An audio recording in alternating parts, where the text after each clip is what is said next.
ছাত্র আন্দোলনের নেতারা যে নতুন রাজনৈতিক দল আনছেন তা নিয়ে বেশ কিছুদিন ধরেই সরগরম রাজনীতি। এ সময় দলের নাম, প্রতীক ইত্যাদি ছাপিয়ে আলোচনার কেন্দ্রে অনেক সময়ই চলে এসেছে নেতৃত্ব নিয়ে ভেতরের দ্বন্দ্ব।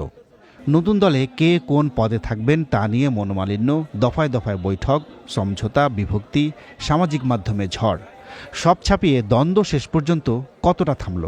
আমরা আমাদের জায়গা থেকে এটাকে নেতৃত্বের দ্বন্দ্ব মনে করি না, বরং আমরা আমাদের জায়গা থেকে দেখেছি কে কোন জায়গায় পরিশ্রম করেছে, কে কোন জায়গাটা ডিজার্ভ করে, কেন ডিজার্ভ করে, এগুলো নিয়ে প্রত্যেকেই তার জায়গা থেকে বক্তব্য উপস্থাপন করেছে।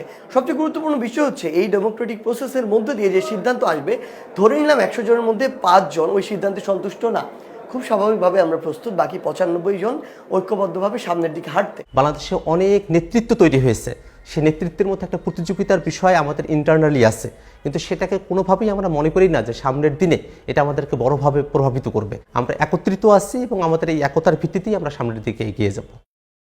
ছাত্রদের নতুন দলে শীর্ষ পদে বসছেন উপদেষ্টা পদ থেকে পদত্যাগ করা নাহিদ ইসলাম। এর বাইরে পুরো দলের সাংগঠনিক কাঠামোয় নানা মত, পথ ও রাজনৈতিক আদর্শের অনেকেই যুক্ত হচ্ছেন।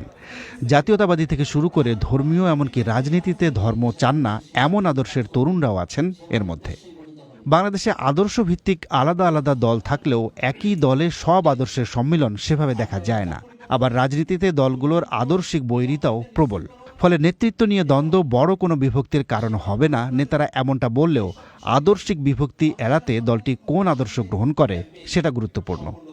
যতগুলো মতপথ আছে সবগুলো মতপথের একটা জায়গায় আমরা সমাধানের কথা বলছি, বাংলাদেশের নাগরিক পরিচয়, নাগরিক অধিকার পরিচয় এবং বাংলাদেশের মানুষের মানবিক মর্যাদার যে প্রশ্ন, সে প্রশ্নটিতে আমরা সর্বোচ্চ আমাদের অবস্থান ব্যক্ত করতে চাই। এই জায়গার মধ্য দিয়ে আমরা মনে করি যতগুলো মতপথের মানুষ আছে তাদেরকে আমরা একত্রিত করতে পারবো। আমরা আমাদের জায়গা থেকে সবচেয়ে গুরুত্বপূর্ণ টার্মটি হচ্ছে এখানে থাকবে মধ্যম পন্থা, এখানে থাকবে বাংলাদেশ পন্থা, আমাদেরকে বাঙালি বলা হয়েছে, বাংলাদেশি বলা হয়েছে। এই সামগ্রিক বিষয়গুলো থেকে আমাদের নাগরিক হয়ে ওঠেনি। তো আমরা আমাদের এই যে বিভাজন, বিভিন্ন ঘরানার এই বিভাজনটাকে আর সামনে আনতেই চাই না। ছাত্র জনতার অভ্যুত্থানে যারা নেতৃত্ব দিয়েছিলেন তাদের সম্ভাব্য নতুন রাজনৈতিক দল শুক্রবার ঢাকার এই মানিক মিয়া অ্যাভিনিউতে আত্মপ্রকাশ করতে যাচ্ছে। দলটির বিভিন্ন স্তরের নেতাদের থেকে যে তথ্য জানানো হয়েছে সেটি হচ্ছে এই বড় শোডাউনে তারা অন্তত 2 লাখ নেতাকর্মীর সমাগম ঘটাতে চান, যার মূল উদ্দেশ্য হচ্ছে দলটির জনসম্পৃক্ততা এবং ঐক্যকে দেখানো। ঐক্য দেখাতে সম্ভাব্য নতুন দলটি প্রচলিত আদর্শিক তত্ত্ব কিংবা দ্বন্দ্বে ঢুকতে চায় না। কিন্তু সেখানে যেভাবে সাবেক ছাত্র শিবির, বাম কিংবা অন্যান্য রাজনৈতিক ধারা থেকে আসা ব্যক্তিরা যুক্ত হওয়ার প্রক্রিয়ায় আছেন, তাতে করে মাঠের রাজনীতি শুরু হলে এই দ্বন্দ্ব নতুন চেহারায় হাজির হতে পারে এমন বিশ্লেষণও পাওয়া যাচ্ছে।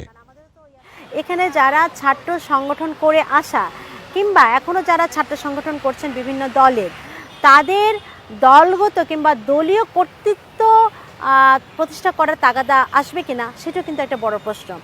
যখন আস্তে আস্তে দলটি বড় হবে কিংবা তাদের বড় বড় কর্মসূচি নেবে, তখন কিন্তু সেই আদর্শের পৃষ্ঠপোষক দলগুলো থেকে নিয়ন্ত্রণের একটা চেষ্টা থাকলেও থাকতে পারে। আমার মনে হয় যে এটা একটা বড় ধরনের চ্যালেঞ্জ এবং সংকট এই নতুন রাজনৈতিক দলটিকে মোকাবেলা করতে হবে। তবে বিভিন্ন দল কিংবা মতের সম্মিলনকে সমস্যা নয়, বরং সুযোগ হিসেবেই দেখছে নাগরিক কমিটি। এখন যারা এক্স পার্টি মেম্বার যারা আমাদের কমিটিতে আসেন তারা তো এক্স, কারণ হচ্ছে তারা ওই পার্টি যদি তাদের অ্যাসপিরেশনকে ধারণ করতে পারত তাহলে তো তারা ওই পার্টিকে ছেড়ে আসতেন না, নতুন একটা সম্ভাবনার কাছে তারা আসতেন না।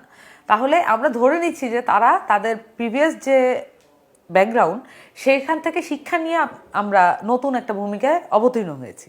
সেখানে অবশ্যই আমরা চাইবো যে ব্যক্তিগত মতাদর্শ এবং হচ্ছে দলীয় আগের যে দলীয় মতাদর্শ সেখান থেকে সামনে এগিয়ে, আমরা বলবো না যে এটাকে ডিসকার্ড করে বা কিছু, এটাকে আমরা ধরে নিয়ে এখান থেকে শিক্ষা নিয়ে সামনে এগিয়ে আমরা কিভাবে একসাথে ফাংশন করতে পারি। নতুন দলের সংগঠকরা আশাবাদী জুলাইয়ের আন্দোলনের ভেতর দিয়ে যে ঐক্য এসেছে তা ধরে রাখার ব্যাপারে।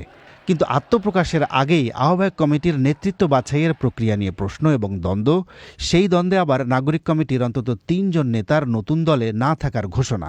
সব মিলিয়ে এক ধরনের বিভক্তি স্পষ্ট। এর মধ্যেই সাবেক সমন্বয়কদের ছাত্র সংগঠনের আত্মপ্রকাশ ঘিরে যে বিভক্তি আর হাতাহাতির ঘটনা, সেটার পরে ছাত্রদের নতুন রাজনৈতিক দলের আত্মপ্রকাশ ঘিরেও যে বাড়তি কৌতূহল থাকবে তাতে কোনো সন্দেহ নেই। তাফসির বাবু, বিবিসি বাংলা, ঢাকা।